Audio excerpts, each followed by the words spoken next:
ஆண்டவரும் கிறிஸ்து இயேசுவின் நல்ல நாமத்தினாலே உங்கள் அனைவரையும் வாழ்த்தி வரவேற்கிறேன். அறுவடை நாயகர் உங்களோடு கூட இருப்பாராக. மீண்டும் இந்த தொலைக்காட்சி நிகழ்ச்சியின் மூலமாக உங்களை சந்திப்பதில் நான் மிகுந்த மகிழ்ச்சி அடைகிறேன். உலகளாவிய எழுப்புதல் இயக்கத்தினுடைய இந்த ஊழியத்திற்காக நான் ஆண்டவரை துதிக்கிறேன். ஏற்கனவே நாம் 4 பாடங்களை முடித்திருக்கிறோம். இது 5வது பாடம். இன்று உங்களை இந்த நிகழ்ச்சியின் மூலமாய் பார்ப்பதிலே நான் மகிழ்ச்சி அடைகிறேன். இன்றைக்கும் கூட விடுதலையும் புது வாழ்வும் என்ற ஒரு வேத பாடத்தை நம்ம பார்க்க போகிறோம். ஆரம்பத்தில் ஒரு தலை தாழ்த்தி நாம் ஜெபித்து விட்டு இந்த தியானத்திற்குள் செல்லலாம். நல்ல பிதாவே, குமாரனாகிய கிறிஸ்து இயேசுவின் நல்ல நாமத்தினாலே உம்மை நோக்கி பார்க்கிறோம். ஆண்டவரே, இந்த வேளையிலும் எங்களோடு கூட நீர் இடைப்படுவீராக. பரிசுத்த ஆவியானவர் வேதத்தை ஆண்டவரே எங்களுக்கு நீர் கற்றுத்தரும்படியாய் ஜெபிக்கிறோம். ஆண்டவரே, நாங்கள் இணைந்து கற்றுக்கொள்ள கர்த்தர் கிருபை செய்வீராக. இந்த பூமியிலே ஆண்டவரே, நாங்கள் பாவத்தினாலே பாதிக்கப்படுகிறோம். பாவம் எங்களை அழித்து வருகிறது. அதிலிருந்து எங்களுக்கு ஒரு பூரண விடுதலை தர நீர் விரும்புகிறீர். அதற்கான வழியை கர்த்தாவே நீர் எங்களுக்கு ஆயத்தப்படுத்தி இருக்கிறீர். நாங்கள் ரட்சிக்கப்பட்ட பிறகு ஆண்டவரே, பாவத்தில் அழிகிற மனிதர்களுக்கு நற்செய்தியை கொண்டு செல்ல வேண்டும் என்று எதிர்பார்க்கிறேன். அந்த ஆத்தும ஆதாய பணியை நாங்கள் தொடர்ந்து செய்ய இந்த பாடங்கள் எங்களுக்கு உதவியாக இருக்க கர்த்தர் கிருபை செய்வீராக. இயேசுவின் நாமத்தில் வேண்டுகிறோம் நல்ல பிதாவே, ஆமென். வழக்கம் போல் ஒரு சிறிய கதையை நான் உங்களுக்கு சொல்லிவிட்டு நாம் இந்த தியானத்திற்குள்ளே செல்லலாம். இந்த தாமஸ் என்கிற இந்த அருமையான தேவ மனிதர் ஒரு ஊழியத்தின் நிமித்தமாக மும்பை சென்றிருந்தார். அந்த பணியை முடித்துவிட்டு அவர் தன்னுடைய சொந்த ஊருக்கு திரும்பி வர அன்று மாலையில் ரயில்வே ஸ்டேஷனுக்கு அவர் போகிறார். அங்கே போய் அவருடைய ரயிலுக்காக அவர் காத்திருக்கிறார். அப்போது அந்த ரயில் நிலையம் முழுவதும் பல விதமான கலரில் நிறைய மக்கள், பச்சை, காவி, இளஞ்சிவப்பு, கருப்பு மற்றும் மஞ்சள் போன்ற உடைகளை அணிந்து புனித ஸ்தலங்களுக்கு பிரயாணப்பட்டு போகிறதை அவர் பார்த்தார். அவருடைய மனதில் ஒரு பெரிய ஒரு தாக்கம் உண்டானது. என்ன உண்டானது? அடடா, என்ன விதமான கட்டுகள், பாரம்பரியங்கள், நம்பிக்கைகள், மக்கள் வழி அறியாது இவ்வாறு இங்கும் அங்கும் அலைமோதுகிறதை அவர் பார்த்து மனதில் ஒரு வேதனையோடு அவர் உடைந்த இருதயத்தோடு ஒரு தீர்மானத்திற்கு வந்தார். விடுதலையும் புது வாழ்வும் நற்செய்தி வழங்குகிறது. கிறிஸ்துவின் நற்செய்தி வழங்குகிறது. இந்த விடுதலையின் புது வாழ்வை ஒவ்வொரு மனிதனும் அனுபவிக்க வேண்டுமே என்று அவர் அதை குறித்து மிகவும் பாரப்பட்டவராய் காணப்பட்டார். அப்போது அவர் ஒரு முடிவு செய்தார். என்ன முடிவு செய்தார்? இந்த பெரிய வேலையை தனிநபர் ஆத்துமாதாயத்தின் மூலமாக தான் எல்லாரும் செய்ய முடியும். ஒவ்வொரு விசுவாசியும் ஆத்துமாதாயரில் மாற வேண்டும் என்று அவர் விரும்பினார். பாருங்கள், இந்த விடுதலை என்கிற இந்த சொல் வேதத்தில் யோவானுக்கு எழுதின அந்த சுவிசேஷத்தில் 8ஆம் அதிகாரத்தில் 36ஆம் வசனத்தில் நாம் அதை வாசிக்கிறோம். குமாரன் உங்களை விடுதலை ஆக்கினால் மெய்யாகவே விடுதலை ஆவீர்கள். குமாரன் என்றால் இயேசு கிறிஸ்து.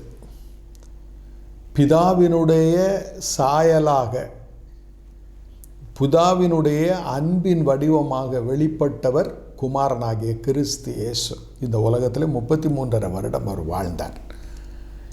நன்மை செய்வதை அவர் தன்னுடைய வாழ்நாளின் துவக்கம் முதல் கடைசி வரைக்கும் அதில் உறுதியாக இருந்தார். அவரிடத்தில் பாவம் ஒன்றுமே இல்லை. அப்படிப்பட்ட இந்த குமாரன் அவர் நமக்கு ஒரு மெய்யான விடுதலையை தருகிறார். குமாரன் கொடுக்கிற அந்த விடுதலை பாவத்திலிருந்து விடுதலை, சாபத்திலிருந்து விடுதலை, பாவத்தின் அதிபதியாகிய பிசாசின் இடத்திலிருந்தும் பூரணமான ஒரு விடுதலை. அந்த விடுதலை மெய்யான ஒரு முழுமையான விடுதலை என்று வேதம் நமக்கு சொல்லுகிறது. நிரந்தரமான ஒரு விடுதலை. இந்த உலகத்தில் மட்டுமில்லை, நித்தியத்திலேயும் இந்த விடுதலை தொடர்கிறது. இதனுடைய பலனை நாம் அனுபவிக்கிறோம்.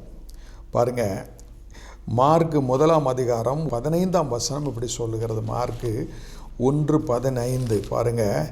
காலம் நிறைவேறிற்று, தேவனுடைய ராஜ்யம் சமீபமாயிற்று, மனம் திரும்பி சுவிசேஷத்தை விசுவாசியுங்கள்.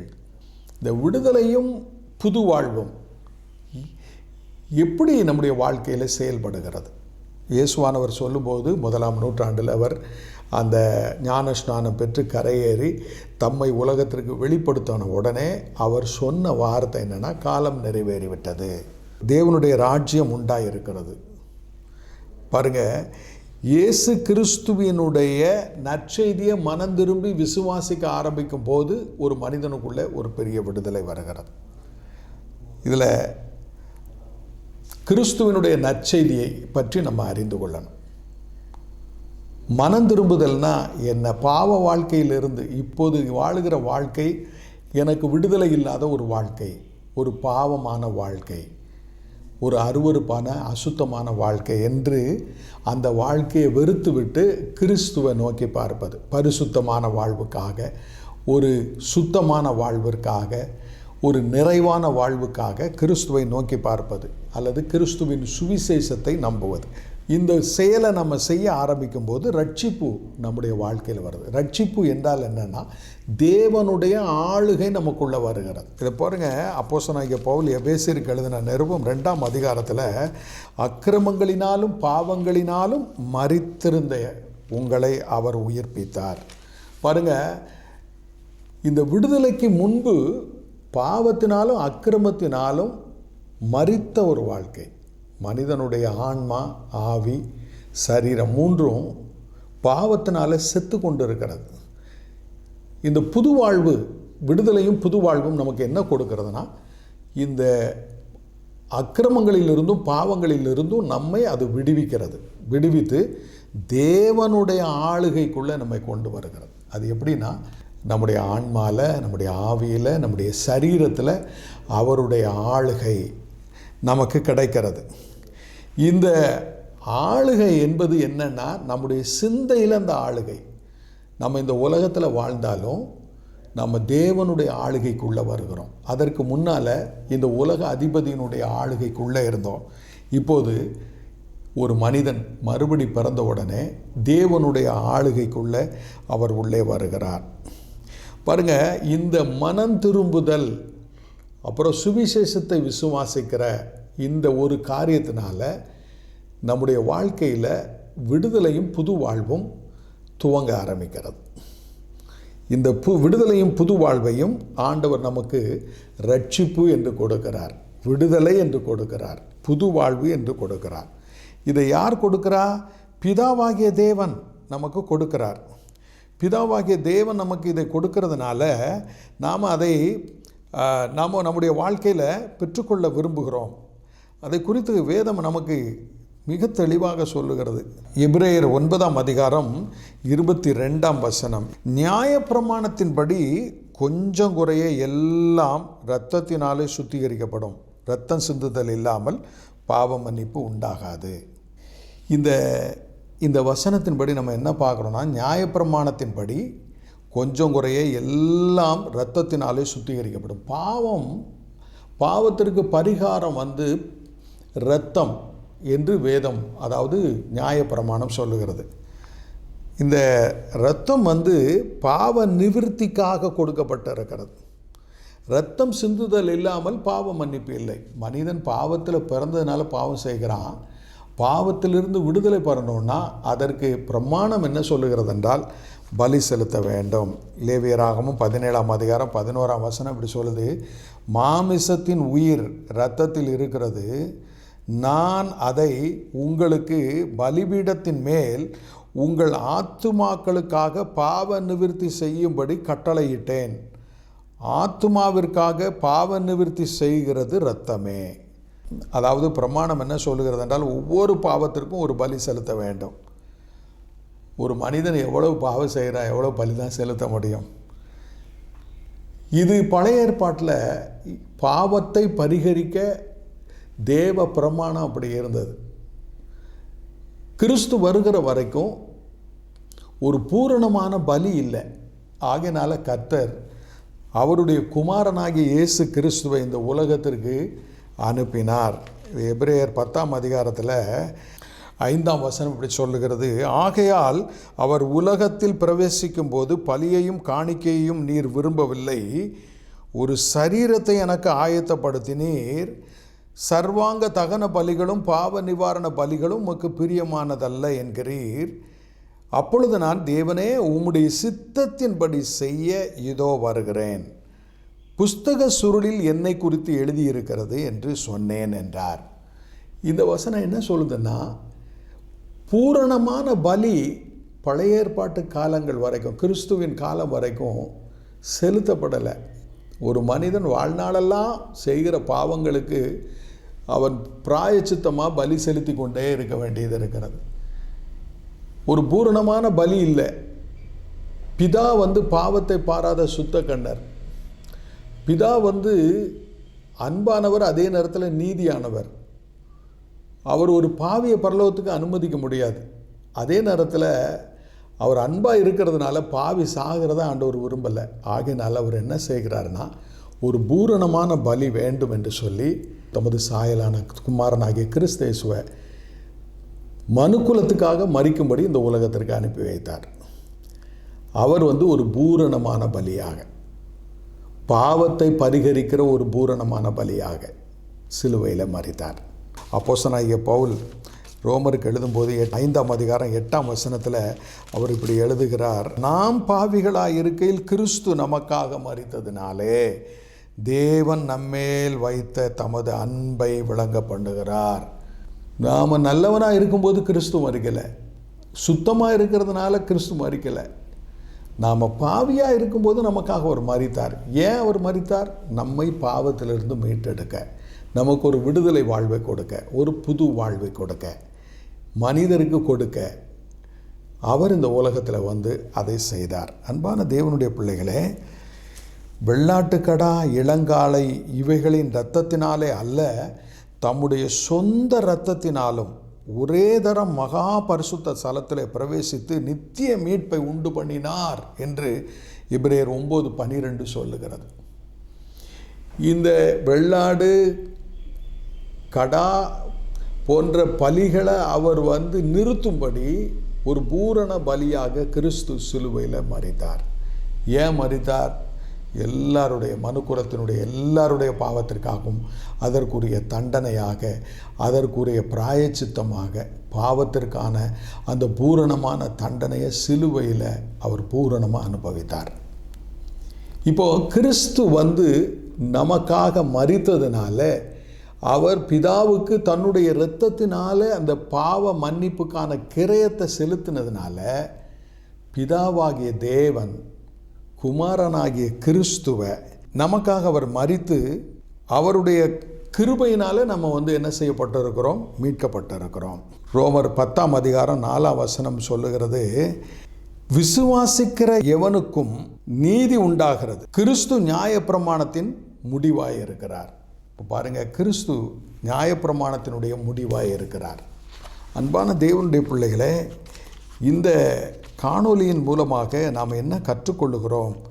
கிறிஸ்து நியாயப்பிரமாணத்தின் நிறைவாக இருக்கிறார், நியாயப்பிரமாணத்தினுடைய முடிவாக இருக்கிறார். கிறிஸ்து நமக்காக நியாயப்பிரமாணத்தின் முடிவாக இருக்கிற அந்த நிலையை அவர் எட்டினார். அன்பான தேவனுடைய பிள்ளைகளே, மனம் திரும்பி கிறிஸ்துவின் சுவிசேஷத்தை விசுவாசிப்போருக்குள்ளே தேவனுடைய ஆளுகை வருகிறது. பழைய ஏற்பாட்டில் பிரமாணம் பலியை செலுத்தி பாவ மன்னிப்பை பெறணும். புதிய ஏற்பாட்டில் கிறிஸ்துவை விசுவாசித்து, மனம் திரும்பி கிறிஸ்துவை விசுவாசித்து தேவனுடைய ஆளுகையை பெற்றுக்கொள்ளுகிறோம். பாருங்கள், இயேசு கிறிஸ்து தேவனுடைய நீதியாக இருக்கிறார். ரோமர் 3:22 அப்படி சொல்லி இருக்கிறது. அது கிறிஸ்து இயேசுவை பற்றும் விசுவாசத்தினாலே பலிக்கும் தேவநீதி. கிறிஸ்துவை ஒரு தேவ நீதியாக ஆண்டவர் ஏற்படுத்தி இருக்கிறார். அந்த தேவ நீதியை விசுவாசிப்பவருக்கு பரிசுத்தம் உண்டாகிறது, நீதிமானாக மாற்றப்படுதல் உண்டாகிறது. பாருங்கள், 24ஆம் வசனத்தில், இலவசமாக அவருடைய கிருபையினாலே கிறிஸ்து இயேசுவில் உள்ள மீட்பை கொண்டு நீதிமான்களாக்கப்படுகிறார்கள். இதை உறுதிப்படுத்த தான் ஒருவன் கிரியை செய்யாமல் பாவியை நீதிமானாக்கிற இடத்தில் விசுவாசம் வைக்கிறவனாக இருந்தால் அவனுடைய விசுவாசமே அவனுக்கு நீதியாக எண்ணப்படும். அன்பான தேவனுடைய பிள்ளைகளே, ஒரு புதிய மார்க்கத்தை கிறிஸ்துவை வைத்து ஆண்டவர் கொண்டு நமக்கு கொடுத்திருக்கிறார். இப்போ கிறிஸ்துவை விசுவாசிக்கும் போது பாவம் மன்னிக்கப்படுகிறது. அது எப்பேற்பட்ட பாவமாக இருந்தாலும் சரி, சாபமாக இருந்தாலும் சரி, எப்பேற்பட்ட அடிமைத்தனமாக இருந்தாலும் சரி, அவர் அதை என்ன செய்கிறார்? நமக்கு மாற்றுகிறார். எபேசியர் 2ஆம் அதிகாரத்தில் அந்த 8ஆம் வசனம் இப்படி சொல்லுகிறது, கிருபையினாலே விசுவாசத்தை கொண்டு ரட்சிக்கப்பட்டீர்கள், இது உங்களால் உண்டானதல்ல, இது தேவனுடைய ஈவு. இப்போ கிருபை அப்படின்னா கிறிஸ்துவை தான் நம்ம கிருபைன்னு சொல்கிறோம். வேதத்தில் கிறிஸ்துவை பற்றி அறிமுகம் செய்யும்போது யோவான் ஸ்நானகன் யோவான் 1ஆம் அதிகாரத்தில் 29ஆம் வசனம், இதோ உலகத்தின் பாவத்தை சுமந்து தீர்க்கிற தேவ ஆட்டுக்குட்டி. இயேசு கிறிஸ்து முழு உலகத்தில் வாழுகிற மக்களுடைய பாவத்திற்காக மரிக்கப் போகிற ஒரு ஆட்டுக்குட்டி என்று அறிமுகப்படுத்துகிறார். இதனாலே நியாயப்பிரமாணம் முடிவுக்கு வந்தது, பலிகள் நிறுத்தப்பட்டது. ஒரே பலியான கிறிஸ்துவை நோக்கி பார்க்கும்போது பாவ மன்னிப்பு உண்டாகிறது. இப்போ பாருங்கள், ரட்சிப்பு இலவசம்.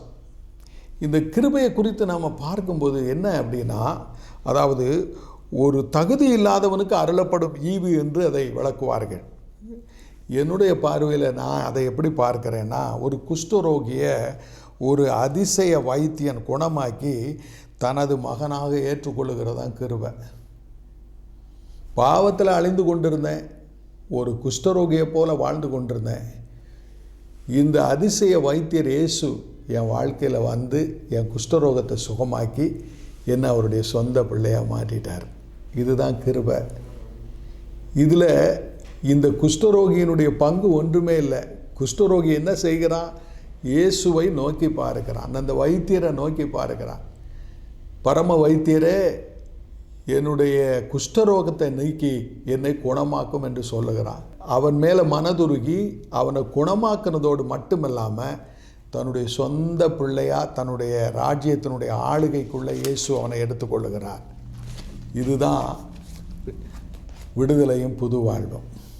ஒரு மனிதன் இயேசுவை நோக்கி பார்த்து அவரை ஏற்றுக்கொண்டு மனஸ்தாபத்தோடு தன்னுடைய வாழ்க்கையை ஆண்டவரிடத்தில் ஒப்படைக்கும்போது கிறிஸ்து நமக்குள்ளே வந்து விடுகிறார். அவருடைய ஆளுகை நமக்குள்ளே வந்துடும். இப்போ நேரடியாக நம்ம தேவனுடைய ராஜ்யத்தின் பிரஜையாக மாறிடுறோம். தேவனுடைய ஆளுகை நம்முடைய சரீரத்தில் நம்முடைய வாழ்க்கையில் வந்து விடுகிறது. தேவனுடைய ஆளுகை என்றால் தேவனுடைய ராஜ்யத்தினுடைய அந்த அந்த அந்த முறைமைகள், அந்த திட்டங்கள், அவைகள் நம்முடைய வாழ்க்கையில் நிறைவேற ஆரம்பிக்கிறது. 1 கொரிந்தியர் 5ஆம் அதிகாரம் 17ஆம் வசனம் இப்படி சொல்லுகிறது, ஒருவன் கிறிஸ்துவுக்குள் இருந்தால் புது சிருஷ்டியாக இருக்கிறான், பழையவைகள் எல்லாம் ஒளிந்து போயின, எல்லாம் புதிதாயின. பழையதெல்லாம் ஒளிஞ்சிரும், எல்லாம் புதிதாகிவிடும். எப்போ தெரியுமா? கிறிஸ்துவை விசுவாசிக்கும் போது, கிறிஸ்து நமக்குள்ளே வாழ அனுமதிக்கும் போது. ஒரு மனிதன் இயேசு கிறிஸ்துவை நோக்கி பார்த்த உடனே ரட்சிப்பு இலவசம், நீதிமானாக்கப்படுகிறான். அதற்கு பிறகு கிறிஸ்து அவனுக்குள்ளே வந்து விடுகிறார். இது நம்ம எங்கே பார்க்கிறோம்? கொலோசியருக்கு எழுதின நிருபம் 1ஆம் அதிகாரம் 27ஆம் வசனத்தினுடைய பிற்பகுதி. கிறிஸ்துவானவர் மகிமையின் நம்பிக்கையாக உங்களுக்குள்ளே இருப்பதே அந்த ரகசியம். நான் ரட்சிக்கப்பட்ட நாளில் நான் கிறிஸ்துவை ஏற்றுக்கொண்ட உடனே எனக்குள்ளே அவர் வந்து வாழுகிறார். அது ஒரு மகிமையான நம்பிக்கை, மறுமைக்குரிய வாழ்வினுடைய நம்பிக்கை. இந்த உலகத்தில் வாழும்போதும் அவர் நமக்கு அந்த மகிமையான வாழ்வை கொடுக்கிறார். அதோடு இந்த உலக வாழ்வுக்கு பிறகு நித்தியத்திலையும் அந்த ஒரு பெரிய மகிமைக்குரிய வாழ்வை நமக்கு கொடுக்கிறார். பார்த்திங்கன்னா, இதை இன்னும் அவர் வலியுறுத்தி சொல்லும்போது கொலோசியர் 3:3 அப்படி சொல்கிறாரு, என்னவென்றால் நீங்கள் மரித்தீர்கள், உங்கள் ஜீவன் கிறிஸ்துவுடனே தேவனுக்குள் மறைந்திருக்கிறது. இந்த புது வாழ்வு பெற்றவர்களுடைய வாழ்க்கை எப்படி மாறுதுன்னா, நம்முடைய ஜீவனுக்குள்ளே, நம்முடைய ஜீவன் கிறிஸ்துவுக்குள்ளே பிதாவுக்குள்ளே மறைந்திருக்கிறது. அவர் நமக்குள்ளே வந்து விடுகிறார், நாம் அவருக்குள்ளே சென்று விடுகிறோம். இந்த புது வாழ்வை நம்முடைய வாழ்நாளில் ஒவ்வொரு நிமிடமும் அனுபவிக்க முடியும். ஒவ்வொரு நிமிடமும் அனுபவிக்க முடியும். பாவம் இல்லாத ஒரு வாழ்க்கை, மனசாட்சி புதுப்பிக்கப்பட்ட ஒரு வாழ்க்கை, பரிசுத்தமாக வாழ தூண்டப்படுகிற ஒரு வாழ்க்கை. இதுதான் தேவனுடைய ஆளுகை நம்முடைய வாழ்க்கையில் இருக்கு. பாவம் இல்லாத, பாவம் சுத்திகரிக்கப்பட்ட வாழ்க்கை, மனசாட்சியை உயிர்ப்பிக்கிற ஒரு வாழ்க்கை, பரிசுத்தமாய் வாழ தூண்டுகிற ஒரு வாழ்க்கை. அதுதான் தேவனுடைய ஆளுகை. பாவத்துக்கு மரித்து நீதிக்கு பிழைத்து தேவனுடைய சாயலை தரித்து கொண்டு நற்கிரிகளை செய்யும்படி நாம் நடத்தப்படுகிறோம். இந்த காணொளியில் ஆண்டவர் நமக்கு கொடுக்கிற வாக்குத்தத்தம் என்ன தெரியுமா? அவருடைய ஆளுகை நமக்கு கொடுக்கிறார். அவருடைய சாயலை நமக்கு கொடுக்கிறார். அவருடைய சித்தத்தை செய்ய வைக்கிறார். இந்த பூமியில் வாழும்போதே ஒரு பரிசுத்தமான ஒரு வாழ்வு, ஒரு நீதியான வாழ்வு, கரைதரையற்ற ஒரு வாழ்வு, பரலோகத்தினுடைய குடிமகனாக இந்த உலகத்தில் வாழுகிறோம். ஆகினால தான் வேதம் இப்படி சொல்லுது, 1 கொரிந்தியர் 6:20 கிரயத்திற்கு கொல்லப்பட்டீர்களே, ஆகையால் தேவனுக்கு உடையவர்களாகிய உங்கள் சரீரத்தினாலும் உங்கள் ஆவியினாலும் தேவனை மகிமைப்படுத்துங்கள். இந்த ரட்சிப்பு நம்ம சரீரத்தாலும் நம்முடைய சிந்தையாலும் நம்முடைய ஆவியிலும் நாம் தேவனை மகிமைப்படுத்தும்படி தொடர்ந்து நம்மை தூண்டிக்கொண்டே இருக்கும். பாவியான ஒரு மனிதனை கிறிஸ்துவை நோக்கி பார்த்ததன் நிமித்தமாக அவருடைய வாழ்வுக்குள்ளே கிறிஸ்து வந்து அதற்கு பிறகு அவர்கள் தேவனுடைய மகிமைக்கு அடையாளமாக வாழுகிற ஒரு வாழ்க்கை தான் தேவனுடைய ஆளுகை வருகிற ஒரு வாழ்க்கை. என்னை கேட்கிற அருமையான தேவனுடைய பிள்ளைகளே, நீங்கள் இந்த உலகத்தில் ஆண்டவருடைய மகிமையான அந்த வாக்குத்தத்தம் பண்ணியிருக்கிற அந்த பரிசுத்தமான வாழ்க்கையை நீங்கள் அனுபவிக்கணும்னா கிறிஸ்துவை எல்லா காரியத்திலும் விசுவாசிக்க வேண்டும். எல்லாத்திலும், சின்ன காரியமோ பெரிய காரியமோ விசுவாசிக்க வேண்டும். பாருங்கள், இந்த கிறிஸ்துவினுடைய சித்தத்தை மையமாக வைத்து வாழுகிற ஒவ்வொருவருக்கும் ஆண்டவர் அதை கொடுக்கிறார். பிதாவினுடைய சித்தம் என்ன? எல்லா மனிதரும் ரட்சிக்கப்படணும். ரொம்ப ஷார்ட்டாக அவர் சொல்லிட்டார். எல்லா மனிதரும் ரட்சிக்கப்படுவதற்காக நீங்கள் உங்கள் வாழ்க்கையை அர்ப்பணிச்சிங்கன்னா உங்களோட கர்த்தர் கூட இருக்கிறார். உங்களுக்கு அந்த புது வாழ்வு, புது சிருஷ்டியான வாழ்வு உங்களுக்கு உங்களுடைய வாழ்நாள் முழுவதும் அது கிடைக்கிற மிகப்பெரிய ஒரு பரிசு. இப்போ பாருங்கள், நற்செய்தி ஒரு பாவியை பரிசுத்தவான மாற்றுகிறது மட்டுமல்ல, அவனை நித்தியத்திற்கும் கொண்டு செல்கிறது. இப்போ பாருங்களேன், எல்லா சந்தர்ப்பத்திலும் இந்த விடுதலை அல்லது எந்த சூழ்நிலையிலும் இந்த விடுதலை நமக்கு உதவி செய்கிறது. பாருங்கள், ரோமர் 10:9-10 என்ன பார்க்கிறோம் அப்படின்னால், என்னவென்றால் கர்த்தராகிய இயேசு கிறிஸ்துவை உன் வாயினாலே அறிக்கையிட்டு இருதயத்திலே அவரை விசுவாசித்தால் நீ ரட்சிக்கப்படுவாய். நீதி உண்டாக இருதயத்திலே விசுவாசிக்கப்படும், ரட்சிப்பு உண்டாக வாயினாலே அறிக்கை செய்யப்படும். மீட்கப்பட்ட ஒரு மனிதர் தன்னுடைய வாழ்நாளில் ஒரு பாவமான இக்கட்டான ஒரு சூழ்நிலை மாற்றிக்கொள்ளும் போது அதிலிருந்து வெளிவருவதற்கு ஆண்டவருடைய இந்த புது வாழ்வு, இந்த விடுதலை நற்செய்தி நமக்கு உதவி செய்கிறது. எப்படி தெரியுமா? அந்த சூழ்நிலையில் நாம் நம்முடைய வாயினால் அறிக்கையிடணும். கிறிஸ்துவை அறிக்கையிடணும். நான் இயேசுவின் பிள்ளை, இதை செய்ய மாட்டேன் என்று அறிக்கையிடணும். இதை நம்ம வாயினால் அறிக்கையிட்ட உடனே ஒரு இருண்ட அறைக்குள்ளே லைட்டை போட்டது போல் ஒரு வெளிச்சம் வரும். இயேசு என்ற வார்த்தையை சொன்ன உடனே ஒரு வெளிச்சம் வரும். அது எவ்வளவு பெரிய இக்கட்டான சூழ்நிலையாக இருந்தாலும் சரி, நண்பர் பட்டாளத்தோடு இருக்கும்போது ஒரு கேளிக்கையாக இருக்கலாம், இல்லது ஒரு நெருக்கமான ஒரு சூழ்நிலையாக இருக்கலாம், இல்லது ஒரு கடினமான ஒரு பாதையாக இருக்கலாம். எந்த இடத்துல நீங்கள் இருந்தாலும் அந்த இடத்துல கிறிஸ்து எனக்குள்ளே வாழுகிறார் என்று அறிக்கையிட்ட மாத்திரத்தில் பாவத்திலிருந்து விடுதலை பெற முடியும். அன்பான தேவனுடைய பிள்ளைகளே, அறிக்கை தேவனுடைய பிள்ளைகளுக்கு மிகப்பெரிய உதவியாக இருக்கிறது. அது ரட்சிப்பை உண்டாக்குகிறது. அன்பானவர்களே, இந்த ரட்சிப்பை நாம் ஒருவருக்கொருவர் கடத்தணும். இது ஒருவருக்கு ஒருவர் நம்ம உதவி செய்கிறதுனால பரவுகிறது. நான் பெற்ற இந்த விடுதலை வாழ்வு, நான் பெற்ற இந்த ரட்சிப்பை மற்றவர்களும் பெற வேண்டும் என்று நீங்கள் கடத்தும் போது, அந்த செய்தியை கொண்டு செல்லும்போது உங்களுடைய வாழ்க்கையில் ஒரு பரிசுத்தத்தை உண்டாக்குகிறது. பாருங்கள், சில நியாயமான கேள்விகளை நாம் தெரிந்து கொள்ளணும். பாருங்கள், ரோமர் 10ஆம் அதிகாரம் 13 முதல் 17 வசனங்கள் இப்படி சொல்லுகிறது. கர்த்தரை தொழுது கொள்ளுகிறவர்கள் ரட்சிக்கப்படுவார்கள். இந்த பகுதி என்ன சொல்லுகிறது என்றால், விசுவாசியாதவர்களை எப்படி தொழுது கொள்வார்கள்? சுவிசேஷத்தை கேள்விப்படாதவர்கள் எப்படி விசுவாசிப்பார்கள்? சுவிசேஷத்தை அறிவிக்கிறவர்கள் இல்லாவிட்டால் எப்படி கேள்விப்படுவார்கள்? விசுவாசிகள் புறப்பட்டு போகாவிட்டால் யார் சுவிசேஷத்தை பிரசங்கிப்பார்கள்? இந்த வசனங்களை நம்ம பார்க்கும்போது பாருங்க, அவரை விசுவாசியாதவன் எப்படி அவரை தொழுது கொள்ளுவான்? அவரை குறித்து கேள்விப்படாதவன் எப்படி விசுவாசிப்பான்? பிரசங்கிக்கிறவன் இல்லாவிட்டால் எப்படி கேள்விப்படுவார்கள்? அனுப்பப்படாவிட்டால் எப்படி பிரசங்கிப்பார்கள்? சமாதானத்தை கூறி நற்காரியங்களை சுவிசேஷமாக அறிவிக்கிறவர்களுடைய பாதங்கள் எவ்வளவு அழகானவைகள் என்று எழுதியிருக்கிறதே. இந்த கேள்விகள் நமக்கு என்ன சொல்லுகிறது? நான் வாழ்வு பெற்றேன் அப்படின்னா நான் தொடர் ஓட்டத்தில் இருக்கிறேன். நானும் ஓடணும், இன்னொருவரையும் ஓட வைக்கணும். என்னுடைய கையில் இருக்கிற இந்த ரட்சிப்பு என்னும் புது வாழ்வை அவருடைய கையில் கொடுத்து அவரையும் ஓட வைக்கணும். நான் விடுதலையையும் புது வாழ்வையும் பெற்று ஆசீர்வாதத்தை மற்றவர்களோடு நாம் பகிர்ந்து கொள்ள வேண்டும். பாருங்கள், இந்தியாவுக்கு 1ஆம் நூற்றாண்டிலேயே இந்த நற்செய்தி வந்தது. ஆனால் 2000 ஆண்டுகளாகியும் நற்செய்தி இன்னும் பரவலை. அதற்கு பல காரணங்கள் இருந்தாலும் மிக முக்கியமான ஒரு காரணம் என்ன தெரியுமா? மீட்கப்பட்ட அனைவரும் நற்செய்தி பணி செய்வதில்லை, ஆத்தும அறுவடை பணி செய்வதில்லை. இது ஒரு பெரிய பாவம். நற்செய்தியை மீட்கப்படாதவருக்கு அறிவிக்கவே நான் மீட்கப்பட்டேன் என்று ஒவ்வொரு விசுவாசியும் உணர வேண்டும். ஒவ்வொரு விசுவாசியும் உணர வேண்டும். பாருங்கள், இந்த 1988ஆம் ஆண்டு 88 முதல் 90ஆம் ஆண்டு காலகட்டங்களில் ஆட்டோ சங்கர் பற்றி ஒரு செய்தி தமிழகத்தில் பரபரப்பாக பேசப்பட்டது. கௌரி சங்கர் என்ற ஆட்டோ சங்கர் 6 தொடர் கொலைகளை செய்து தூக்கு தண்டனை பெற்றான். சிறையில் இருக்கையில் அவருக்கு நற்செய்தி அறிவிக்கப்பட்டது. அவர் இயேசுவை ஏற்றுக்கொண்டு மனமாற்றம் பெற்றான். காரியத்தின் கடைத்தொகை என்ன தெரியுமா? செய்த குற்றத்திற்காக அவனுக்கு தூக்கு தண்டனை வழங்கப்பட்டது.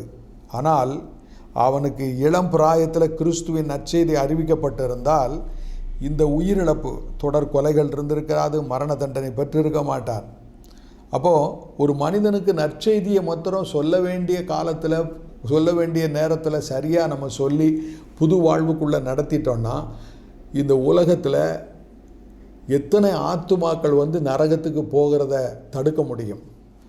உங்கள் வாழ்வில் ஒரு நபரை கிறிஸ்துவின் நற்செய்தியால் ஆசீர்வதிக்க உங்களை நாங்கள் சவால் எடுக்கிறோம். பரலோகத்தில் நீங்கள் அப்படி செய்தால் பரலோகத்தில் மிகுந்த சந்தோஷம் உண்டாகும். உங்களுக்கு பரலோகத்தில் மிகுந்த பலன் உண்டு. இந்த விடுதலையும் புது வாழ்வும் ஒவ்வொரு மனிதருக்கும் சொந்தமானது. நான் மட்டும் அனுபவிப்பது நியாயமல்ல. நாம் இதை கடைசி மனிதனுக்கும் கொண்டு செல்ல வேண்டும். அன்பானவர்களே, விடுதலை பெற்ற நீங்களும் நானும் அவருடைய பணி செய்ய நம்மை அர்ப்பணிப்போம். கர்த்தர் நம்மை ஆசீர்வதிப்பார். ஜெபிப்போம். நல்ல ஆண்டவரே, உம்மை நோக்கி பார்க்கிறோம். உம்முடைய அளவற்ற கிருபைக்காக நன்றி சொல்லுகிறோம். நீர் எங்களுக்கு இலவசமாக ரட்சிப்பை கொடுக்கிறீர், புது வாழ்வை தருகிறீர். ஆண்டவரே, தொடர்ந்து எங்களுடைய வாழ்க்கையை மாற்றி எங்களுக்கு ஒரு பெரிய கர்த்தாவே விடுதலையை தந்து ஆசீர்வதிக்கிறீர். நாங்கள் கர்த்தாவே மற்றவர்களை ஆசீர்வதிக்கவே ஆசீர்வதிக்கப்பட்டோம் என்பதை உணர்ந்து எங்களுக்கு அருகில் இருக்கிற அழிந்து போகிற ஆத்துமாக்களுக்கும் இந்த நற்செய்தியை சொல்ல எங்களுக்கு உதவி செய்யும். இந்த ஆத்துமாதாய பயிற்சியின் மூலமாக நாங்கள் ஒரு ஆண்டவரை தெளிவை பெற்றுக்கொண்டு மீதி காலங்களை உமக்காக நற்செய்தி அறிவிக்க ஆத்தும அறுவடையில் ஈடுபட கர்த்தர் கிருபை செய்வீராக. இயேசுவின் நாமத்தில் வேண்டுகிறோம் நல்ல பிதாவே, ஆமென். Thank you very much. அடுத்த பாடம் ஜெபமும் ஆவிக்குரிய கருத்தரித்தலும். இதுவரை அந்த ஆத்துமாதாயத்தை பற்றிய ஒரு விழிப்புணர்வு செய்திகளை நம்ம கேட்டோம். இனி இதை எப்படி செய்ய வேண்டும் என்பதற்கு முதல் படியாக ஜெபமும் ஆவிக்குரிய கருத்தரித்தலும் என்ற பாடத்தை அடுத்த தொடரில் பார்ப்போம். அதுவரை தேவனுடைய கிருபை உங்களோடு கூட இருப்பதாக. நன்றி. Thank you very much.